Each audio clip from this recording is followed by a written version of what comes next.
When the object is in equilibrium state, जब object equilibrium state पर होता है तो क्या होना चाहिए? It must be at rest, नहीं, वो यूनिफॉर्म वेलोसिटी से अगर चल रहा है तब भी वो इक्विलिब्रियम स्टेट में। इक्विलिब्रियम स्टेट का मतलब क्या है? उसके ऊपर नेट एक्सटर्नल फोर्स कितना है?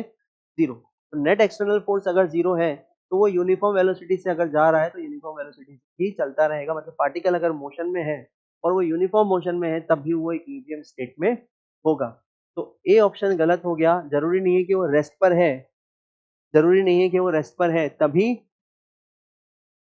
इक्विलिब्रियम में होगा। इक्विलिब्रियम का मतलब नेट फोर्स जीरो होना चाहिए, मतलब वो यूनिफॉर्म वेलोसिटी से ही चलता रहे। No force is acting on it, नहीं, ऐसा जरूरी नहीं है। नेट फोर्स जीरो होना चाहिए, उसके ऊपर एक से ज्यादा फोर्स अप्लाई हो लेकिन नेट फोर्स जीरो होना चाहिए।